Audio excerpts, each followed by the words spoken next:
Prontinho, acho que tá ok. Então, assim, meus amores, nós vamos continuar falando sobre os conflitos, né? Lá na Ásia, que a gente falou do Oriente Médio. Agora a gente vai dar um pulinho na Ásia. Vamos passar pelo leste europeu e chegaremos na África, né? Fazendo o nosso tour aí para tratar das questões dos conflitos internacionais. Só que eu dar uma conferida aqui para aceitar quem está chegando. Qualquer coisa vocês já sabem, podem sinalizar, podem perguntar, fiquem à vontade. Então, a gente vai começar aqui, quando a gente parou, que foi falando da Índia. Peço para vocês que dêem uma olhadinha no mapa da Índia, que a gente tem ali à disposição. Então, dá uma olhada para essa localização da Índia. Aqui, ó, toda a parte da Índia e também do Paquistão, porque o conflito do qual a gente vai tratar é justamente o conflito entre Índia e Paquistão, dois países grandes, né, em questão de população e também em extensão territorial, né, e países que produzem, né, que têm reservas de urânio, né, e que utilizam esse urânio e que são países que não assinaram o acordo para utilizar o urânio para fins pacíficos, né? Eles não assinaram, então são países que um conflito, um embate entre eles dois assusta a comunidade internacional, né? Mas por quê? Né? Qual a causa de todo esse conflito entre Índia e Paquistão? Sem falar que é um conflito que ele está lá, ele existe até a atualidade, está mais pacífico atualmente, mas o conflito ele está lá, ele não acabou. Mas a gente quase não vê falar, né, sobre o que está passando lá. Mas se você for pensar aí na política, na questão geopolítica, pensar nesse lado de conflito, Índia e Paquistão assusta a comunidade internacional. Mas como que aconteceu, né? Por que chegou aí a essa situação? Então, veja só, a gente tem aqui ambos situados nessa região aqui, né, asiática, é na Ásia, chamada aí do subcontinente indiano, que fica mais nessa parte aqui. E aí, uma das questões fundamentais aí para esses conflitos é a questão da religião. Então, aqui nesse território, a gente tem a convivência de duas religiões diferentes, que são os hindus, né, na parte da Índia, e são os muçulmanos na parte do Paquistão. E o que ocorre? Essa região, antigamente, era uma só. Então, tudo isso aqui era uma coisa só. Tudo isso era Índia. E era uma região que foi colonizada pelos ingleses. A Inglaterra, né, principalmente na época que teve o imperialismo inglês, né, e também o neo-imperialismo inglês, então explorava muito aqui a Índia. Então a Inglaterra ela teve domínio sobre esse território por muito tempo. E enquanto a Inglaterra estava aqui sobre esse domínio, o que eles fizeram? Eles implantaram a sua cultura, né, o seu idioma, tanto que o inglês é um dos idiomas falados na Índia, eles sabem falar inglês, eles falam inglês por causa dessa influência da Inglaterra. Né? Então, assim, o modo de vida ocidental foi também colocado lá em função dos ingleses, né, do modo de vida deles. Então, tudo isso tinha lá e não agradava nem a população muçulmana e nem a população hindu que estava nesse território, que morava lá. E aí isso foi palco de revoltas, né? Revoltas populares foram acontecendo. E aí você tinha um marajá muçulmano de um lado e a gente do outro lado, do lado indiano, tinha Mahatma Gandhi. Quem nunca ouviu falar de Mahatma Gandhi, que estudou na Inglaterra, né? Então, assim, era uma pessoa que tinha conhecimento. Então, assim, o Mahatma, ele fez a revolução lá na Índia, uma revolução de forma pacífica, né? Não foi ali que houve guerras, muitos confrontos, não. Houve no passado, mas na época que conquistou a sua independência, não foi assim. Ele foi preso, ele fez greves de fome, e foi desse jeito, com a comoção popular, que conseguiu-se essa independência. Mas e aí, a Inglaterra saiu assim de boa porque quis? Não. Ela saiu porque as tensões na Inglaterra, a situação na Inglaterra, que a Inglaterra estava passando naquele momento, não estava muito boa. Então, ficar lá na Índia, frente àquele conflito indiano, naquele momento, também não era interessante para a Inglaterra. E aí vocês lembram que a Inglaterra ela já tinha se mandado também lá do Oriente Médio. Imagine, lembra que a Inglaterra por muito tempo ficou ali sob o controle daquela região do Oriente Médio, ali, da Palestina. E depois, quando a coisa estava feia, a Inglaterra foi embora. Do mesmo jeito acontece aqui na Índia. Quando eles saem, eles fazem a partilha ali da Índia. Então, divide o território em dois, em Paquistão e em Índia. Então, vai dividir a população. Então, aqueles que foram muçulmanos ocuparam o lado do Paquistão e aqueles que eram hindu, né, ocuparam esse lado da Índia. E aí ficou alguns territórios que não foram ocupados. Um desses territórios é o território da Caxemira, né, o que é o palco do conflito hoje. Então, a Caxemira ficou ali, pertencendo a ninguém, e todo mundo queria ser dono da Caxemira, incluindo a China. A China também, né, que é o conflito hoje envolve a China, envolve o Paquistão, envolve a China e envolve a Índia, porque todos querem ali um pedacinho da Caxemira. E o que tem de tão interessante lá na Caxemira que vai atrair essas pessoas? Água, né? Imagine só que essa região aqui é uma região onde não se tem muita água disponível. E aqui no território da Caxemira, onde é que eles estão? Tá vendo? Temos a Caxemira aqui, Paquistão desse lado, Índia desse e a China desse. E a Caxemira aqui do ladinho. E aqui passa o rio Indo, né? Passa a nascente do rio Ganges, passa tudo aí na região da Caxemira. Então, e as reservas que tem aí também, as reservas minerais que tem dentro da Caxemira. Tudo isso atrai para os dois lados, faz com que todo mundo queira um pedacinho da Caxemira. No entanto, a maior parte da população da Caxemira é muçulmana. Então, o Paquistão acha que, pela maior parte da população que vive na Caxemira ser uma população muçulmana, a Caxemira deveria ser anexada, né, ao Paquistão. Já a Índia fala que não, que deveria pertencer à Índia, que a Índia deveria ficar aqui no controle da Caxemira. E a China, por sua vez, não quer também perder o seu espaço. E aí vive-se essa disputa por esse território, tá? E tudo lá começa, a bagunça toda começa depois da descolonização inglesa dentro do território indiano. E aí, com essa separação, olha aqui, ó. Em 1947, que é quando a gente vai ter o processo de descolonização, então a gente tem aqui a Índia dividida com dois partidos. Então, de um lado, o Partido Congressista, que era aí liderado pelo Mahatma Gandhi, que fez aí o movimento pacifista, né? Então, o Mahatma lutava pela criação de uma Índia independente. E do outro lado tinha a Liga Muçulmana, liderada ali pelo Maharaja Mohammed Ali Jinnah. Né? Então, o Mohammed ele defendia a separação dos territórios. Então, ele achava que era válido, que tinha que ter essa separação, que não dava para ficar ali indiano e paquistaneses, né? Ou melhor, hinduístas e muçulmanos juntos no território, não dava certo. Então, ele queria separar. Então, a rivalidade aí, uma Índia hinduísta de um Paquistão, né, seguidores do islamismo. E atualmente essa disputa aqui pela Caxemira.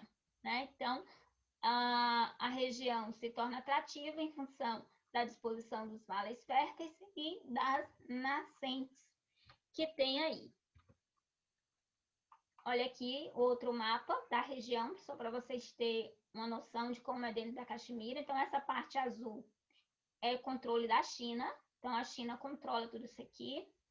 E ainda fica próximo da região aqui lá do Tibete.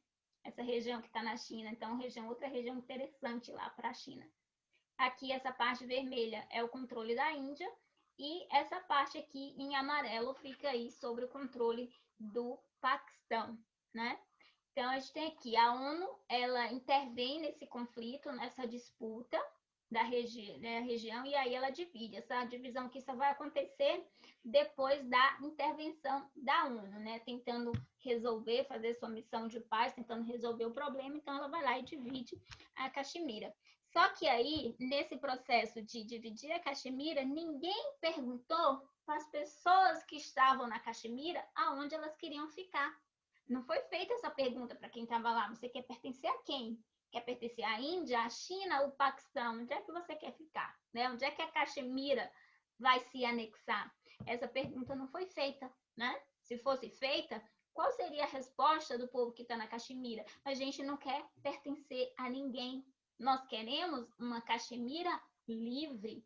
Então aí já está outra confusão, né? Porque ali, quem está ali quer a liberdade, quer a independência da Caxemira, quer criar o território da Caxemira e não pertencer a Paquistão, China ou Índia, né? Quer ser independente. Se fossem questionados, essa seria a resposta deles. No entanto, não foi, simplesmente fez a partilha do território, jogando parte da população para um lado, parte para o outro, né? Fazendo ali esse jogo de distribuir essa população. Então, do lado paquistanês, ficou conhecido como Caxemira Livre, né? E do lado da Índia ficou conhecida aí como Jammu, o nome da região. Lá em 1947 vai ter a primeira guerra, né? Paquistão e Índia, por causa da Caxemira. Depois, 1975 e 1971 vai ter outras duas guerras, né? Então, essas guerras bombardeando, né? Bombardeios de um lado, bombardeios do outro, um atingindo o território do outro, um atingindo a base militar do outro, tanto que teve um bombardeio que ficou conhecido como um bombardeio cirúrgico, porque atingiu um hospital militar da Índia, um bombardeio do Paquistão atingiu um hospital militar da Índia e ficou conhecido como bombardeio cirúrgico. São muitos soldados feridos aí nesse embate. E aí eles continuam, né, se enfrentando até hoje e disputando o território. E como eu falei, hoje é uma situação mais pacífica, mas antigamente já foi bem tensa, né? E tensa principalmente por eles não terem assinado o TNP, que é o Tratado de Proliferação Nuclear, que eu nunca lembrava o nome, lembrei agora porque tá aqui, né? E por eles ter essa tecnologia nuclear, são países que dispõem dessa tecnologia, e a Índia, além de tudo, né, ela é muito forte nessa questão de tecnologia, né? Os indianos, eles estudam para isso, a questão da medicina e da tecnologia, principalmente a tecnologia aeroespacial, né? Ela é muito forte lá na Índia, esse setor, ele é forte na Índia, né? Tanto que a Índia é quem lança aí mais foguetes, né, satélites, pega um foguete, coloca inúmeros satélites e lança no espaço. Então tem uma base de lançamento muito forte lá na Índia. Então aqui, quando falar de Caxemira, né, caso aparecer alguma coisa sobre essa região da Caxemira, então lembrar disso, desse conflito entre esses dois territórios, e que atualmente anda pacífico, mas a qualquer momento aí basta riscar um fósforo do lado para poder, né, explodir. Né? Então teme-se aí um embate entre esses dois e uma possível terceira guerra em função disso aqui, dessa disputa. E desse desejo de controlar essa área que é tão importante, né, para os dois países. Bom, saindo aqui da Índia, né, a gente vai... Aqui é só um pouquinho para lembrar dos bombardeios cirúrgicos que eu falei e de outras guerras, de outros embates que estiveram lá. E até questionei aqui, será que o mundo ele está preparado para isso? Está preparado para o embate entre esses dois países, né? Bom, então a gente sai ali da Índia, dessa questão, dessa disputa lá pelo território da Caxemira, e a gente vem aqui para o leste europeu, que também é uma região bem conflituosa, né? E que merece aí uma atenção, né? Para a gente poder entender. Talvez você já tenha visto isso com o professor Eduardo, ele já deve ter comentado com vocês a respeito aqui dessa região. Mas enfim, o que acontece aqui? Olha só, vamos de olho aqui no mapa. Vamos voltar aqui para uma Europa, né, lá vivenciando uma Primeira Guerra Mundial. Vamos pensar em uma Alemanha nazista, né? Vamos lembrar lá do Hitler, que tinha um domínio sobre esse território aqui, uma perseguição contra o povo judeu, não necessariamente só contra o povo judeu.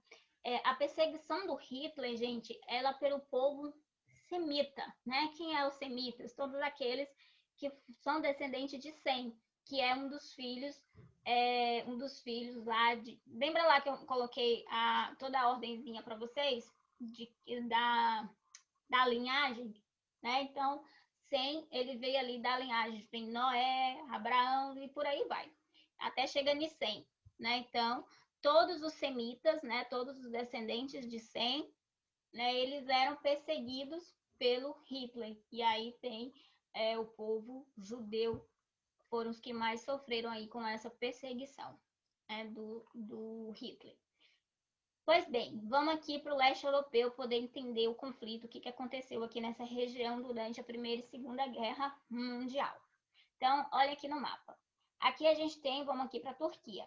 Aí você tem a Turquia aqui, toda essa região aqui, Turquia, Bulgária, essa regiãozinha aqui, formava o antigo Império Turco-Otomano, né? Esse Império Turco-Otomano, ele se estendia lá para o Iraque, para a Síria, tá? Então, era tudo controle aqui desse Império Turco-Otomano.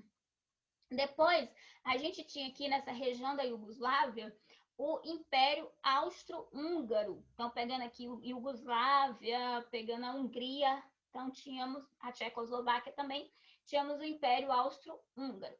Depois a gente tinha o Império Alemão, e aqui, a gente está vendo aqui a Rússia, a Federação Russa. Então, a gente tinha, antes de ser Federação Russa, antes de ser União Soviética, nós tínhamos aqui o Império Russo, que era um império muito forte, um império muito potente.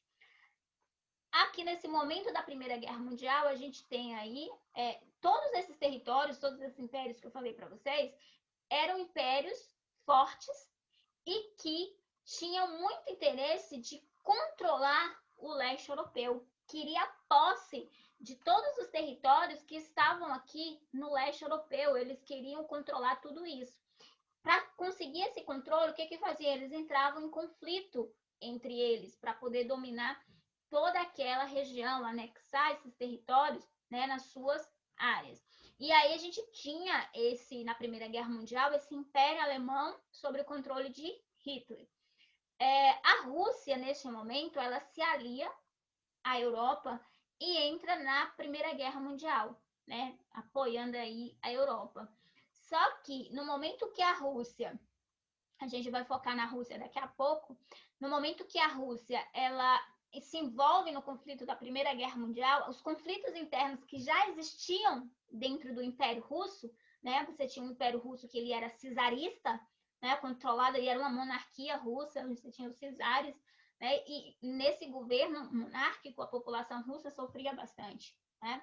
Quem já assistiu aquele filme, quem não assistiu, assista, aquele filme Anastácia, né? O desenho Anastácia, se passa durante o movimento ali de Revolução Russa, de quando isso aqui que eu estou relatando para vocês estava acontecendo, né? Os czares de um lado e os bolcheviques do outro lado. Aquele filme da Anastácia passa naquele momento. A Anastácia ali durante o filme, ela corre no meio daquela revolução, né? Então, é bem interessante, vocês dão uma olhadinha depois.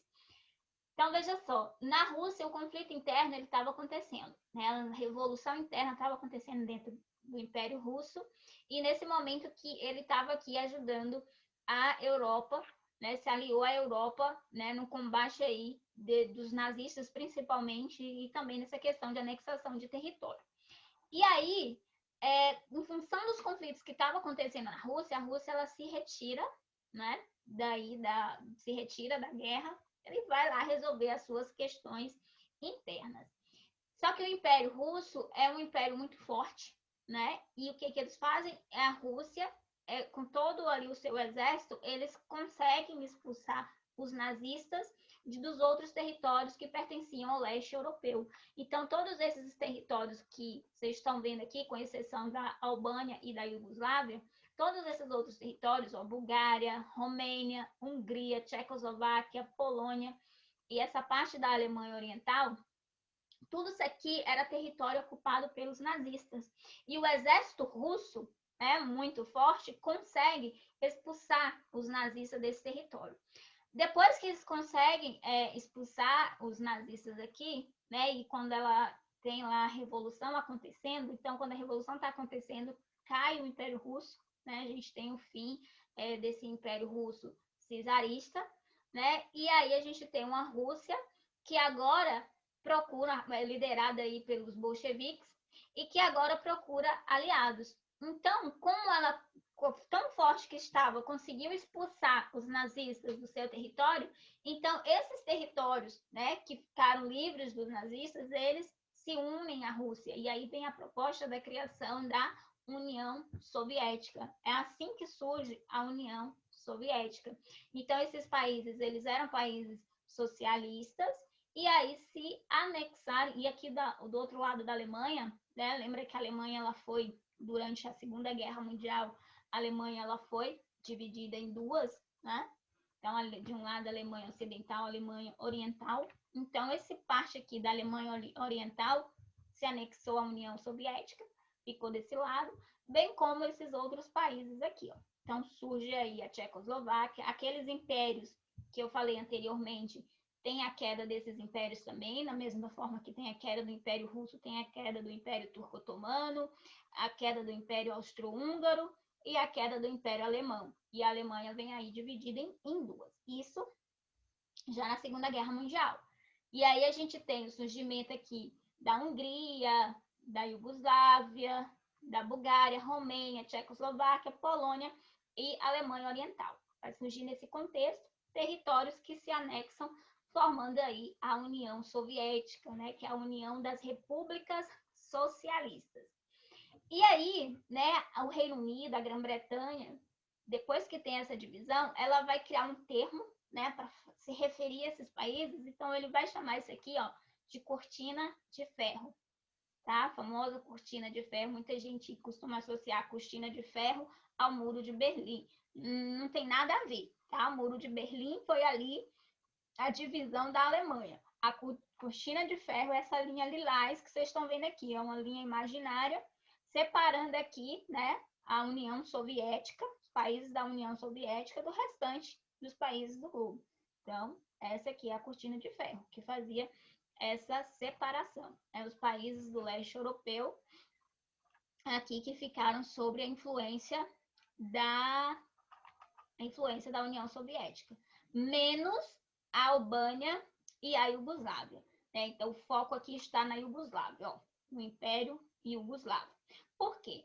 A Iugoslávia, ela é socialista, ela se assumiu como socialista, a Albânia do mesmo jeito, socialista, porém, nem a Iugoslávia e nem a Albânia quiseram fazer parte da União Soviética. Eles preferiram ficar de fora, né? Nem fizeram parte da União Soviética e muito menos, né, quiseram se aliar aos Estados Unidos. Lembra que nesse momento, pós Segunda Guerra Mundial, a gente já está eclodindo. Olha aqui, a gente já deu um salto na história. Já passamos da primeira, passamos pela segunda, agora a gente chegou na Guerra Fria.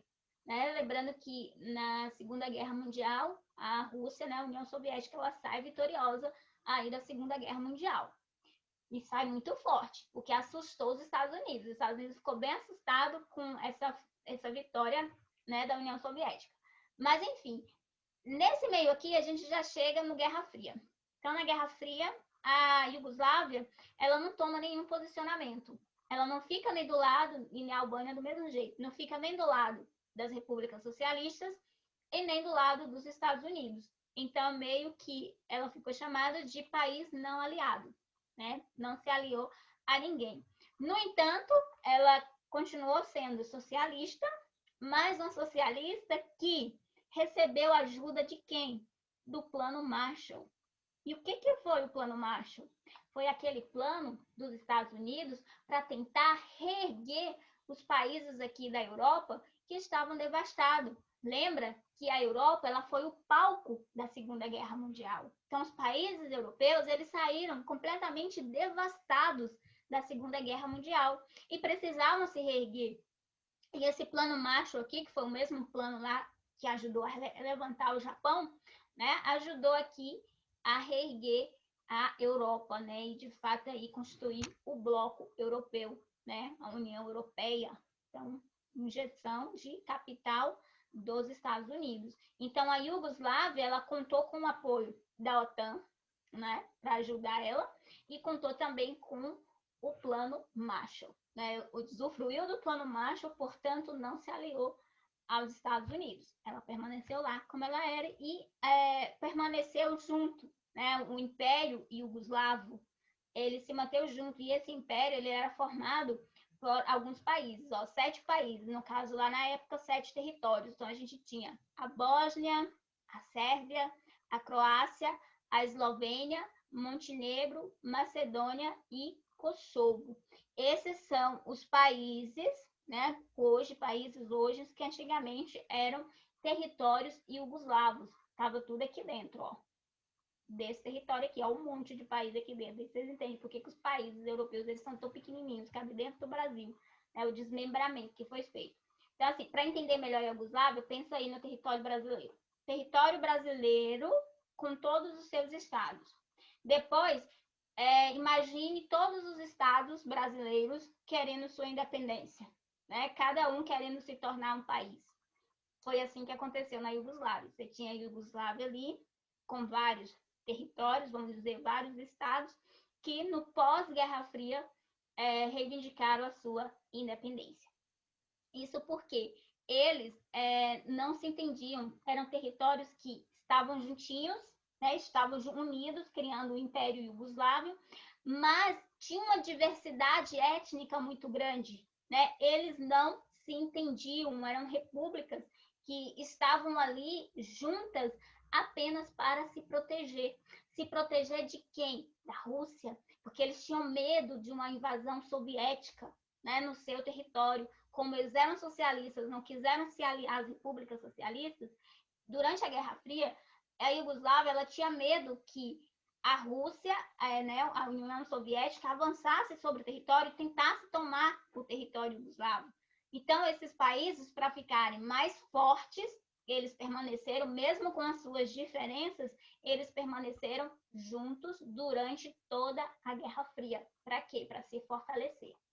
Depois nós temos a queda, né, da União, chega o fim da Guerra Fria, né, durante ali o presidente, como era o nome do presidente, meu Deus, que assinou lá, não lembro agora o nome do presidente, do presidente da União Soviética que assinou lá o fim da Guerra Fria, concordou, né, fez o acordo com o presidente dos Estados Unidos e chegou ao fim a Guerra Fria. Enfim, chega o fim a Guerra Fria e aí começa o desmembramento da Iugoslávia. E aí ela vai se desmembrar nesses 7 países aqui, que é a Bósnia, né, a Sérvia, a Croácia, a Eslovênia, Montenegro, Macedônia e Kosovo. Kosovo, que é o mais novinho, Kosovo foi criado, se tornou independente aí em 2008, né, se declara aí como país, só que Kosovo ele ainda não foi reconhecido por toda a comunidade internacional. Para você se tornar um país, é necessário que toda a comunidade internacional, né, te aceite como um novo país. E Kosovo ainda não foi aceito, né? Nem todo mundo, nem todos os outros países aceitaram a criação deste novo país, inclusive o Brasil. Né? O Brasil não reconhece Kosovo como um país, né? Mas criado aí em 2008, tá bom? Então, aqui, desse pedacinho aqui, a gente tem outros países surgindo. Ainda aqui, a gente tem outro desmembramento, né? Quando a queda da União Soviética, finda-se aqui, né? Essa cortina de ferro, ela vai acabar. A Alemanha Oriental, ela junta aqui a Ocidental, passam a ser uma Alemanha só. Aqui a gente tem a Tchecoslováquia, que vai se desmembrar também, então vai criar aí a República Tcheca e a Eslováquia, criando 2 novos países no leste europeu. Né? Desse desmembramento também, desmembramentos que vão acontecer aqui, vai surgir os países que a gente chama de países bálticos, que é a Letônia, a Lituânia e a Estônia, né? Eles vão surgir também do desmembramento, não desse, mas do desmembramento anterior, né? Do Império Alemão, surgem os países bálticos. E aí, a gente tem aqui, ó, por que a Tchecoslováquia, né, ela se separa, ela se desmembra. Então, a gente tem a mesma situação da Iugoslávia, grupos diferentes. E os tchecos, eles eram bem mais, digamos, que estavam bem mais à frente, era bem mais desenvolvido do que a Eslováquia. E os tchecos não queriam se misturar com os eslovacos, e vice-versa, os eslovacos também não se identificavam com os tchecos e, portanto, não queriam fazer parte do mesmo território. Então, por fim, decide-se separar aí em dois, República Tcheca e Iugoslávia. A Sérvia também acontece do mesmo jeito, que antes era Sérvia e Montenegro. Aí depois separa, vira Montenegro, do outro lado Sérvia. Então, por essas questões aí de você ter etnias, de você ter grupos diferentes, e acaba tendo esses movimentos de separação, que nós vamos chamar de movimento separatista. E esses movimentos separatistas que existem desde a Primeira Guerra Mundial, existem até os dias atuais. Né? Então, assim, existem muitos territórios, principalmente na Ásia e principalmente sobre territórios que pertencem à Rússia, que hoje tem esse desejo de se tornar independente, né? Esse sentimento de separatismo muito forte, da mesma forma que tem dentro da Europa sentimentos de separatismo também, por não ter o sentimento de pertencimento a determinado território. E aí a separação acontece.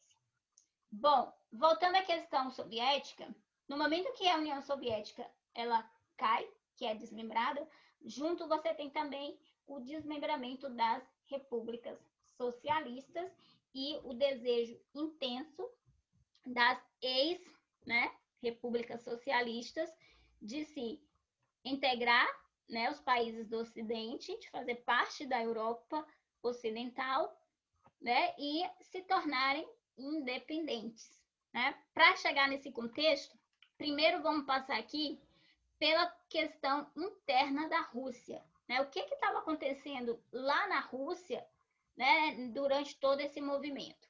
Então, veja só, primeiro momento a gente tem o Império Russo, como eu já falei para você toda a história. E aí a gente tem aqui expansão e colonização da Rússia no século XVI, né, dos 15 e 16, e a gente tinha aqui uma Rússia, né, onde você tinha no poder os czares, né, um governo czarista, uma monarquia russa. E do outro lado a gente tinha a população, né, que não era nada satisfeita com essa forma de governo do Império Russo naquele momento. Também tínhamos aqui, durante o Império Russo, tensões da Primeira Guerra Mundial, como eu já falei, acontecendo na Inglaterra, que é o momento que a Rússia vai lá e se alia. E quando ela se alia, a Revolução Russa se torna intensa, né? Que é a disputa ali dos czares com os bolcheviques, né? E os bolcheviques saem vitoriosos aqui da Revolução Russa. Com essa vitória dos bolcheviques, chega ao fim o Império Russo e surge aí, em 1922, a União Soviética. Né? É assim que ela vai surgir. Durante a Segunda Guerra Mundial, né, você tem expansão dos territórios soviéticos, então a União Soviética ela começa a agregar mais territórios, ela começa a se fortalecer e sai vitoriosa da guerra. E aí entramos na Guerra Fria, como também já expliquei para vocês, né? E aí, durante a Guerra Fria, a situação interna da Rússia também não estava muito boa. Né? Você tinha uma série de problemas econômicos, principalmente. E aí, para tentar resolver a questão dos problemas econômicos, foi criada aí alguns programas de governo, como a Glasnost e a Perestroika, que era para tentar restabilizar essa economia. Não vou afundar aqui na Glasnost e na Perestroika, porque creio que vocês já viram isso em história.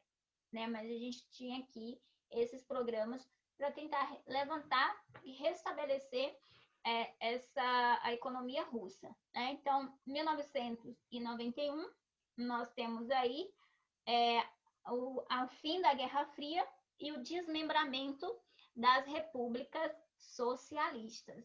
E depois desse desmembramento das repúblicas socialistas, o sentimento intenso de separatismo. Né? Chegou a hora do momento da gente deixar de estar ali sendo tão dependente da Rússia e procurar os nossos rumos. Né? Então, esse era o sentimento de alguns países que estavam ali, que faziam parte da União Soviética. Mas, quando a União Soviética ela se desfaz, é criada ali a Comunidade dos Estados Independentes.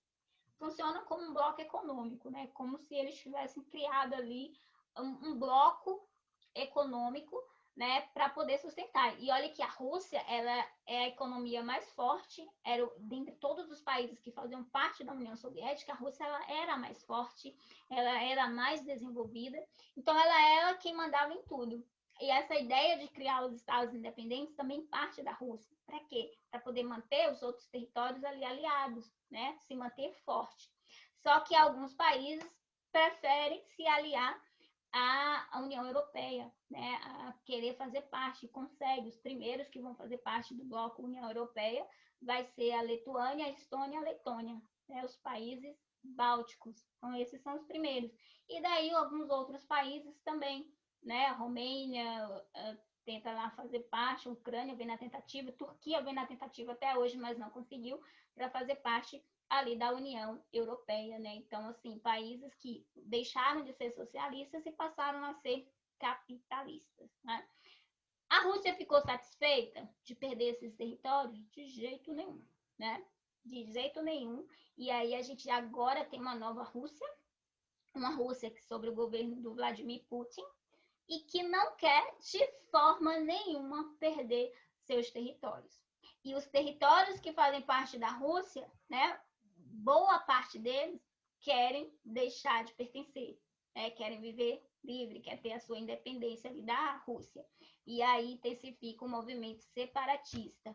Primeiro que a gente vai discutir aqui vai ser a questão da Crimeia, né, que foi aí por muito tempo, né, um palco de intensos conflitos aqui na Crimeia. Mas o que, que tem de tão relevante, de tão importante aqui na Crimeia que gerou esses conflitos? Olha, a Crimeia é isso aqui, ó. Olha aqui nesse mapa, primeiro mapa. Esse pedaço bem pequenininho aqui, ó. Quase nada. É a Crimeia, que é esse aqui que tá aqui na charge, ó. Serrando aqui, cortando os laços com a Ucrânia. Então, veja só. A Crimeia ficasse essa disputa, né? A Crimeia é território da Ucrânia, pertencente à Ucrânia, mas também estava ali na Rússia.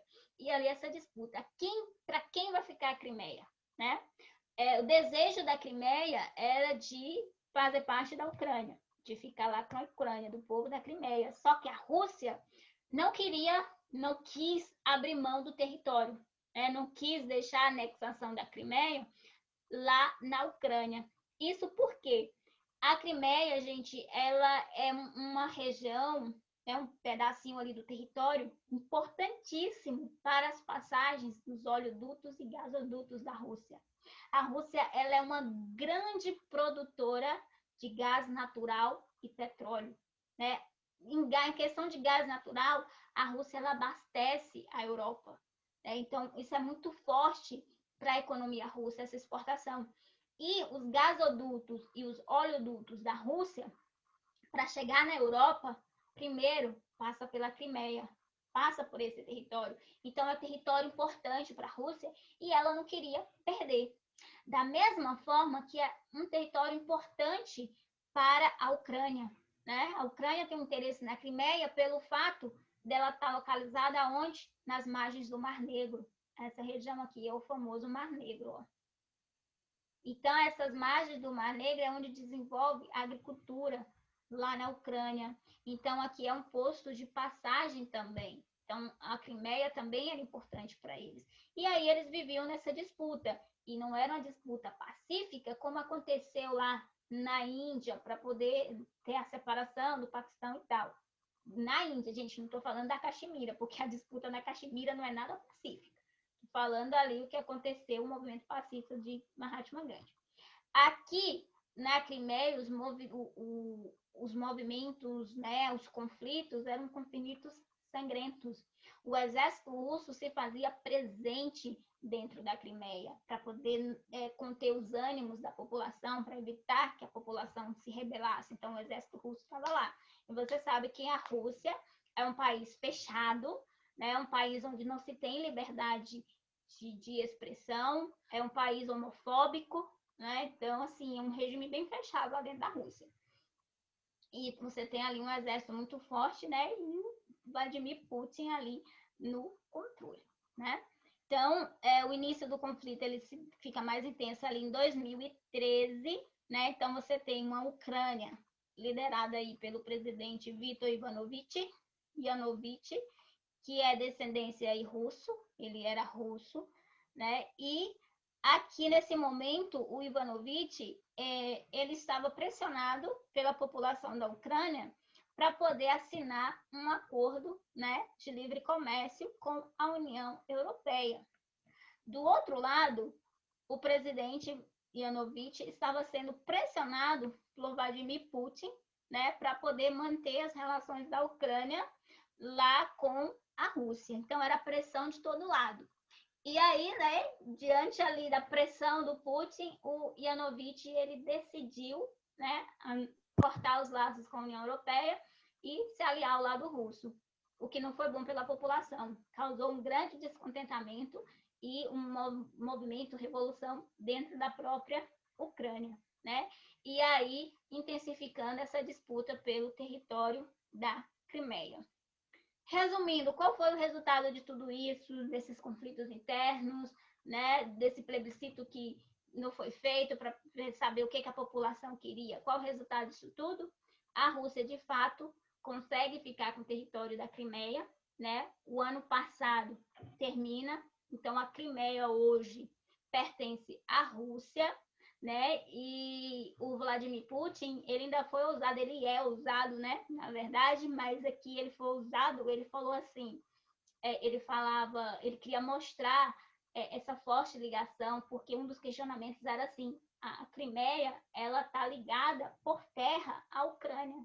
Então, já que está ligada por terra à Ucrânia, que pertencesse à Ucrânia, porque ela não tem ligação por terra com a Rússia, né? Aqui, ó, não existe uma ligação por terra aqui.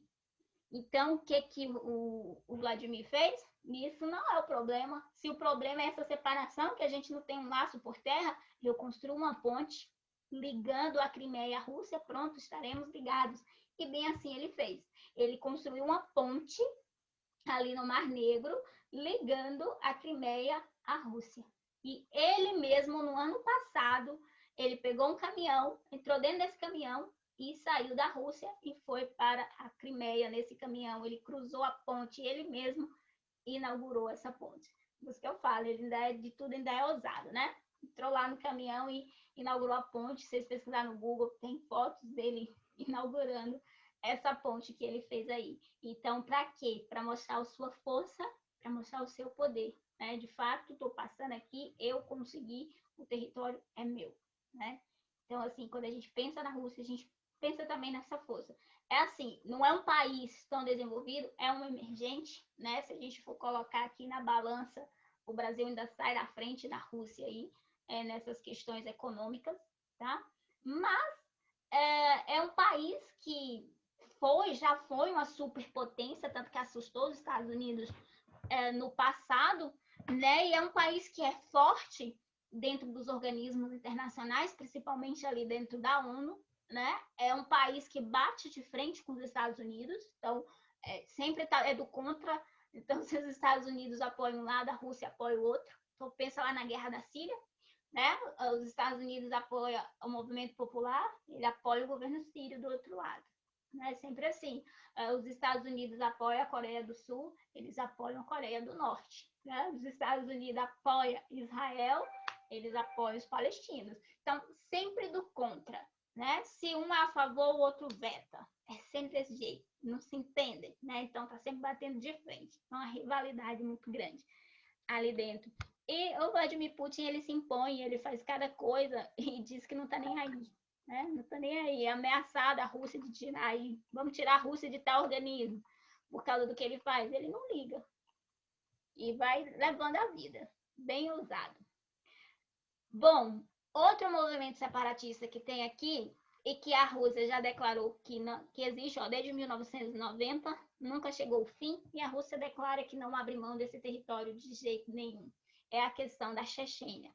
Né? Os chechênios, eles vêm tentando se manter independente da Rússia desde 1990. Então, aqui essa região das montanhas do Cáucaso, vocês verem falar sobre o Cáucaso, é isso aqui, ó, essa cadeia de montanha aqui. as montanhas do Cáucaso lá na Rússia. Nessas montanhas existem aqui enormes jazidas minerais, né? Petróleo, gás natural, carvão. Então existe muito isso. Aí vocês acham que a Rússia vai querer perder isso? Vai querer perder, vamos dizer assim, a sua galinha dos ovos de ouro? Não vai, né? Então, eles nunca vão permitir que a Chechênia se torne independente. Eles já se autodeclararam muitas vezes como território independente, né? Mas, né, eles não aceitam, eles não vão dar, eles falam que não vai dar essa independência, não aceita aqui que a Chechênia se torne independente, né, do território russo. Então, sempre vai lá pertencer. É um outro conflito que existe aí há muito tempo e está até hoje, né? Aqui, o que a Rússia faz? Acusa, né, os chechênios aí de serem terroristas, até porque a maior parte da população da Chechênia são muçulmanos, né? Então, assim, um dos questionamentos é justamente esse. Eles falam que eles não se sentem pertencentes à Rússia, né? Não tem esse sentimento de pertencimento, de que faço parte desse território. Tem a questão religiosa que é diferente. Na Rússia você tem cristãos e a Chechênia é muçulmano. Então, já não dá certo, não bate de frente um com o outro, né? Então, tem todas essas questões aí envolvidas. E aí só intensifica. Além da Chechênia, a gente tem outras regiões, como a Transnistria. A Transnistria, ela se autodeclarou como país, né? Só que não é reconhecido pela comunidade internacional. Então, ela age como se fosse independente, um país que não tem nada a ver com a Rússia, mas a comunidade internacional não o reconhece. Eu não sei nem se vocês já ouviram falar nesse país, né, a Transnistria, mas ele existe. Ele é pequenininho e ele existe. Deixa eu ver se ele tá por aqui. Não, acho que é nesse aqui, eu acho que é aqui, ó. Bem aqui assim, né? Existe aí esse país. Lá eles têm a moeda própria deles, eles têm um idioma próprio deles, cultura própria. Porém, a moeda deles só é usada lá dentro, fora ela não tem valor. Então, se algum cidadão quiser sair para outro país, eles têm que trocar o dinheiro, né, lá mesmo, porque só vale lá no território deles, e até o passaporte. Né? Se você for lá para o aeroporto, você tem que apresentar um passaporte que é tirado na Rússia. Então tem essa dependência, eles têm que ir lá retirar o passaporte na Rússia e assim eles conseguirem viajar, né? Porque o passaporte deles tirado lá no país não vale, não tem valor de nada porque não é reconhecido. Então esses países que se autodeclaram e não têm reconhecimento, enfrenta esses impasses. Mas a Transnistria segue aí firme e forte, mesmo não sendo reconhecido, eles seguem aí. Temos o Daguestão, aqui do lado, ó. O Daguestão vem com a mesma questão da Chechênia, né? A gente não quer fazer parte da Rússia, porque a gente não tem nenhuma identidade, a gente não tem nenhum sentimento de pertencimento, como se a gente fosse russo.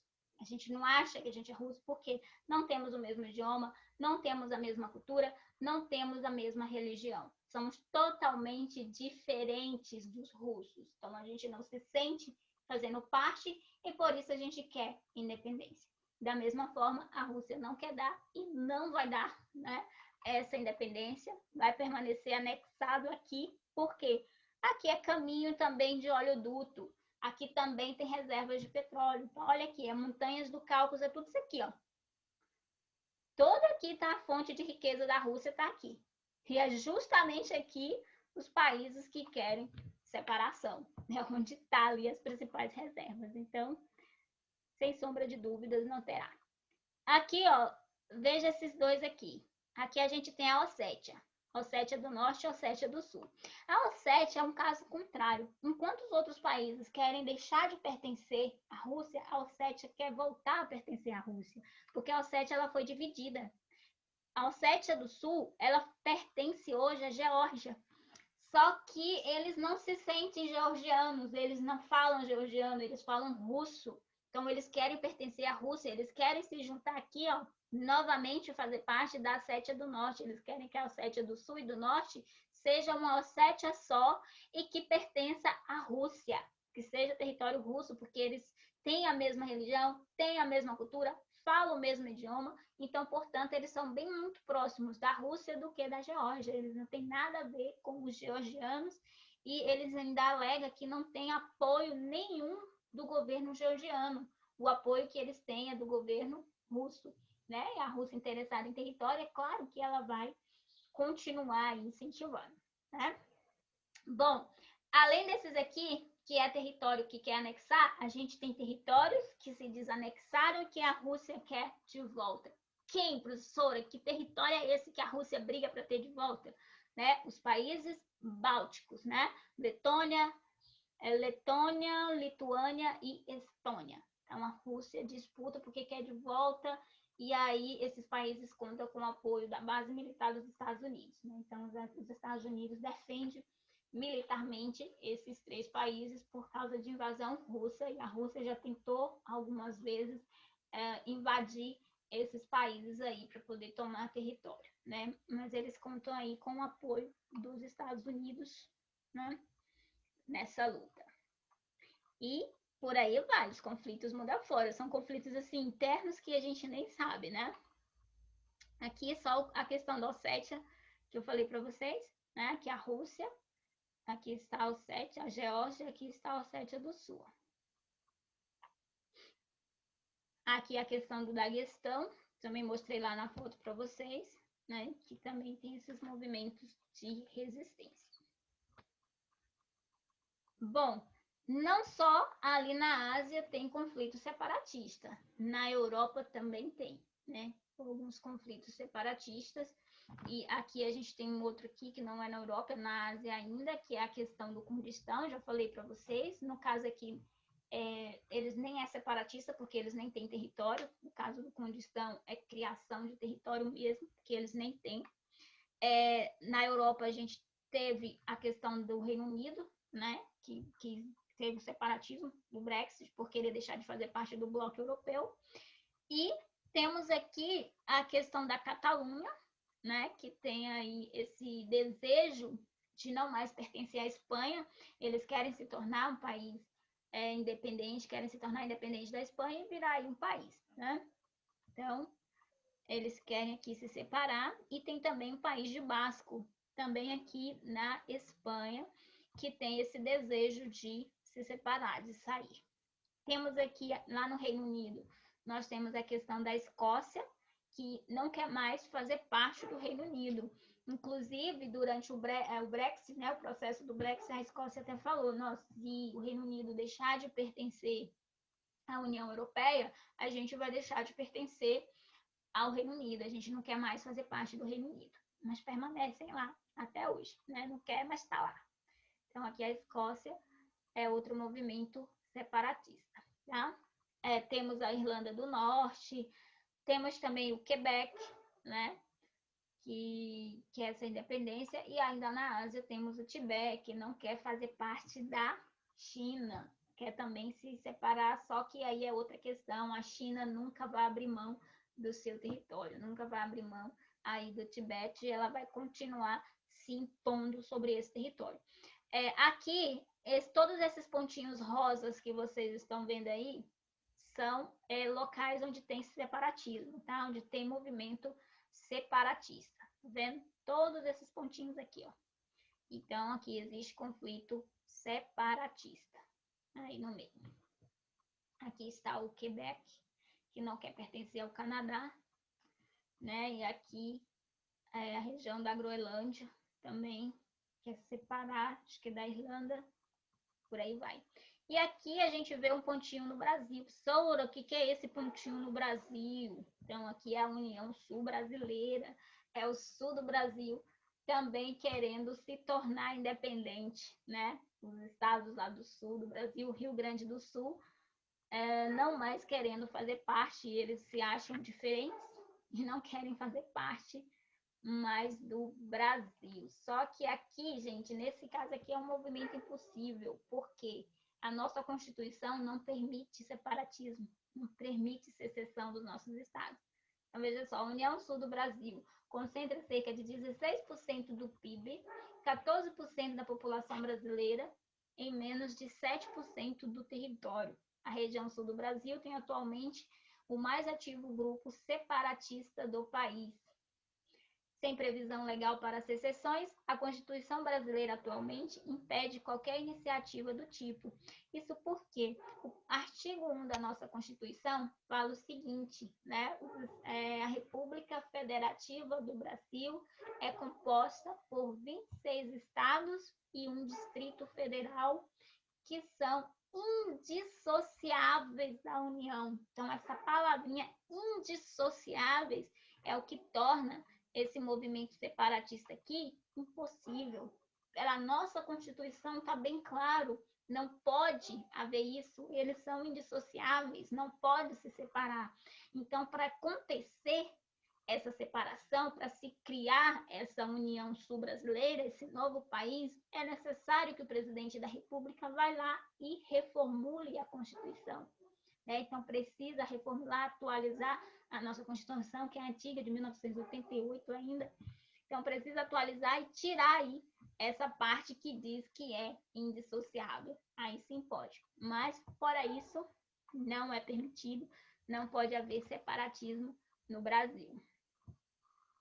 Saindo dos movimentos separatistas, a gente entra nos conflitos da África, porque na África também tem. A gente, quando fala da África, fala mais da questão da pobreza, no continente africano, e a gente acaba esquecendo que a África é um país que ele é rico, em belezas naturais. Você tem as belezas naturais africanas, é muito bonito, é um país que tem importantes pontos turísticos, e tem riquezas minerais, por exemplo, a Nigéria. A Nigéria tem uma produção mineral muito grande, tem uma produção de petróleo muito grande, mas é um continente que é marcado mais pela essa questão da pobreza, principalmente a África subsaariana. E é um continente onde tem muito conflito interno. Por quê? Porque tem grupos étnicos diferentes. E tudo isso, culpa de quem? Culpa do colonialismo europeu. Quando os países europeus colonizaram a África, quando eles deixaram a África partida. E nessa partilha, ficou assim, porque lá, gente, é formado por algumas tribos que são rivais, são grupos rivais. E quando os europeus chegam, que eles começam a cortar, separar ali toda a África, eles colocam grupos rivais dentro de um mesmo território. E isso gerou um problema, e um problema que existe até hoje. Então, eles saíram da África e o problema ficou, o problema está lá. Então, existe muito conflito interno em função disso. É cultura diferente, é religião diferente, e aí os grupos, eles brigam entre si, e não é qualquer briguinha não, é briga armada mesmo, é conflito sangrento que vai ter aqui dentro desses territórios. Então, destaquei aqui, a África é a série de um palco de conflitos consequência da intervenção colonialista, principalmente no século XIX e XX. A divisão territorial do continente teve como critério apenas o interesse dos colonizadores europeus, desprezando as diferenças étnicas e culturais da população. Então, isso aqui é o estopim dos conflitos, é isso aqui, é essa diferença étnica que existe, que vai resultar na série de conflitos internos que existe hoje dentro do território. Então, os principais conflitos na atualidade na África estão na questão aí do Sudão, que é dividido em Sudão e Sudão do Sul, que é aqui, Sudão e o Sudão do Sul, tá? Então, você tem um Sudão que é cristão e você tem um Sudão que é muçulmano. E aí, conflito religioso. Aí, entre eles, não se entende. E aí, separou. Separou os dois Sudão. Antes era um só e separou, para tentar resolver esse problema. Temos aqui, dentro da Nigéria, conflito também interno. E dentro da Nigéria, existe, além desse conflito interno, a gente tem a questão com o governo, tem a questão da população, os movimentos populares, uma população muito pobre, e daqui da Nigéria surge aí o grupo, o Boko Haram. Tá? O Boko Haram é um grupo terrorista, um grupo que persegue mulheres, principalmente mulheres cristãs, e eles cometem aí muito, abusam, eles sequestram mulheres, meninas, eles invadem escolas, né? Sequestram meninas, abusam, faz delas escravas sexuais, né? E depois matam, né? Então é um grupo assim, fica muito, muito violento mesmo, o Boko Haram, tá? Temos a Ruanda também, Mali, Burundi, República Democrática do Congo e Angola. Esses são os países aí, né, onde estão os principais conflitos. Cada pontinho vermelho que vocês estão vendo nesse mapa aqui são conflitos. Todo pontinho vermelho. Está vendo que dentro de um país só tem inúmeros conflitos? Em função disso, várias tribos em um mesmo território. E aí a situação fica complicada, né? Então, olha aqui nesse cantinho aqui. Quantos conflitos não tem, né? Todo vermelhinho. Então, bem complicado. Além disso, aqui na África tem essa questão do fraco desenvolvimento social dentro do país, né? Então, um país aí que questão econômica, né, não tem tanto desenvolvimento assim, não tem tanto investimento e também não atrai países desenvolvidos para colocar, por exemplo, a multinacional ali dentro da África. Então, é um país que ele ainda não está inserido no processo de globalização. Né?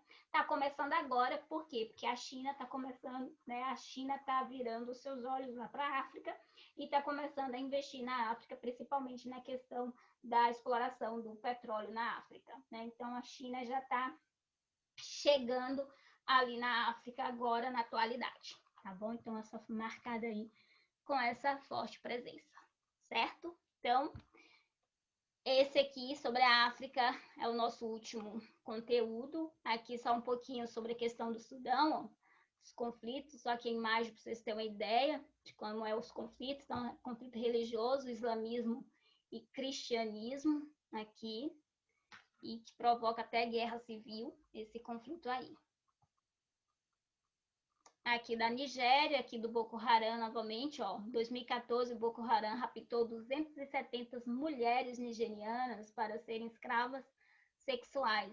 Em 2017, segundo a Unicef, cerca de 83 crianças foram usadas como bombas, o que chocou o mundo, né? Então, assim, é um grupo muito cruel, né? Em Ruanda, 1994, ficou conhecido como genocídio de Ruanda. O presidente Rabi alguma coisa foi assassinado e os extremistas Hutus, que tem essa disputa, são dois grupos, os Hutus e um outro grupo lá, que não se entendem, começaram um massacre que vitimou 800 mil pessoas. Em Mali, tomado por vários conflitos, grupos armados encontraram-se no país e realizaram diversos ataques, gerando uma crise humanitária. Né? As principais consequências desses conflitos são a diversidade étnica, religiosa e o enfraquecimento dos governos dos estados, empobrecimento das populações, imersas em crises humanitárias, crises econômicas, milhares de pessoas mortas e má assistência à população.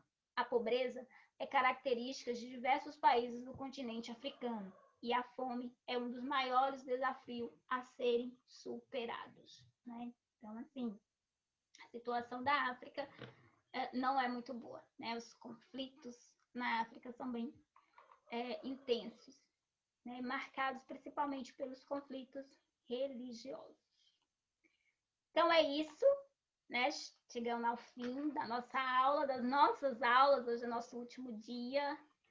Aqui eu deixo para vocês uma mensagem, uma frase que eu trago para a minha vida, tá? E espero que vocês possam trazer também para a vida de vocês. Uma frase do Lois Lamour que diz o seguinte: o melhor de todas as coisas é aprender. O dinheiro pode ser perdido ou roubado, a saúde e a força podem falhar, mas o que você dedicou à sua mente é seu para sempre. Né? Então, assim, eu levo isso para a minha vida, gostaria que vocês levassem para a vida de vocês, porque tudo que vocês aprendem, ninguém pode tirar de vocês, o conhecimento ninguém vai tirar de vocês e nada é perdido, gente, nada. Tudo que você faz por você não é perdido, é seu, tá? E Eu queria agradecer vocês pela presença, por abrilhantar as minhas tardes, tá bom? Desejo muito, muito sucesso mesmo. Sinto na torcida por vocês. Vou sentir falta, muita falta de vocês, de estar aqui, porque vocês são maravilhosos. Eu falo sempre para a professora Ana Rita, o Eva é uma turma incrível, que eu adoro, vocês são incríveis. E eu desejo muito sucesso, tá? Aproveitem cada minuto. Quero ver-os lá na faculdade. Quem conseguir, nossa, maravilha, vou ficar muito feliz, né? Quem não conseguir aprovação, não desista, vou ficar feliz por vocês, porque vocês são guerreiros, lutaram, chegaram lá, mas não desista, tá? Eu bati na porta 3 vezes até chegar, então o caminho é esse. Só não pode desistir, nunca, nunca desista do sonho de vocês. Nunca deixe ninguém falar para vocês que é impossível. Não acredite nessa palavra, é impossível, porque vocês são capazes, tá? E quando chegar na faculdade, aproveitem. Aproveitem cada segundo, cada minuto ali dentro, porque quando vocês saírem vai ficar só saudade dos melhores momentos. Então aproveitem muito, muito, muito. Quem for para o FOB, chegar naquela biblioteca, lembrem de mim, porque eu dormi muito ali.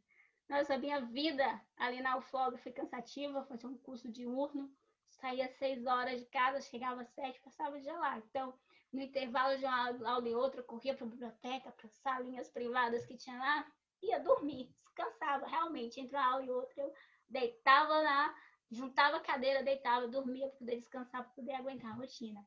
Né? Foi difícil, foi, mas nunca desisti, e é isso que eu falo para vocês.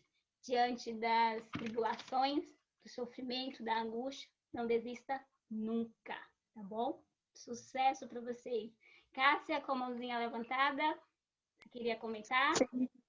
Sim, professora, a gente, pelo menos da minha parte, eu acredito que meus colegas também, muita gratidão.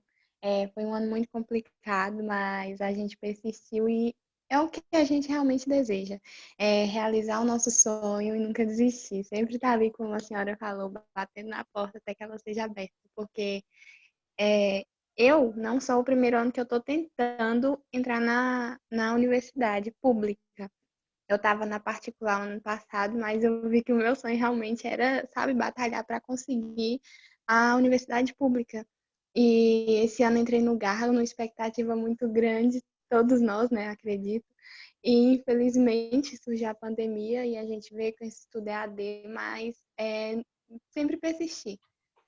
Apesar de que é difícil, muitas vezes desmotivante, um estudo assim online, mas mesmo assim a gente sabe que é um investimento que não vai ser perdido. Então, muito obrigada por estar assim, o ano inteiro com a gente, nos ajudando sempre e pelo carinho também. Oh, eu que agradeço vocês. Mas é isso aí que você está falando. Não pode desistir. E vá em busca do seu sonho. Né? Todos vocês vão em busca do sonho de vocês. Não desista, tá? A luta é essa, é árdua, foi difícil, foi um ano bem atípico. Né? A nossa vontade era estar lá presencial, porque presencial a gente consegue agregar muito mais coisas, né? Mas, assim, vocês já saem na frente de muita gente, né? Só por vocês estarem aqui, vocês já saem aí disparados na frente de muita gente por ter resistido, tá? Sucesso. Agora eu queria ver vocês, né? Dar uma despedida, eu vi do rostinho de vocês. Passei o ano inteiro só vendo a foto, eu tô minha tela preta. Que tal abrir a câmera para me despedir de vocês? Para me dar meu tchau. Tá bom, professora. Ai, que linda, Maria Luísa. Que mais? Ela. Olá, Gabi. Bora lá? Os outros também. Cássia, que linda. Elô, tudo bom, Elô? Maravilha, né? Emocionante olhar para vocês aí, sabia? Muito emocionante ver vocês. Jezebel, não se sentiu à vontade para ligar a câmera? Hein? Elô, coisa aí de novo para mim fazer um print. Um print das minhas alunas. Aê, pronto. Vou salvar aqui. Peraí, deixa eu salvar primeiro, para garantir que salvei. Para mim guardar vocês, minha recordação de vocês pro resto da vida. Eu tenho foto com todos os meus alunos. Com vocês não poderia ser diferente, nem que seja um print da nossa tela. Pronto, salvo. Obrigada, meninas. Obrigada por tudo, tá? Precisar de mim, estou à disposição de vocês, tá bom? Pode chamar lá, que eu vou atendê-las com muito prazer, tá bom? Beijo no coração de vocês e tchau. Sucesso na vida de vocês. Muito sucesso. Tchau. Tchau.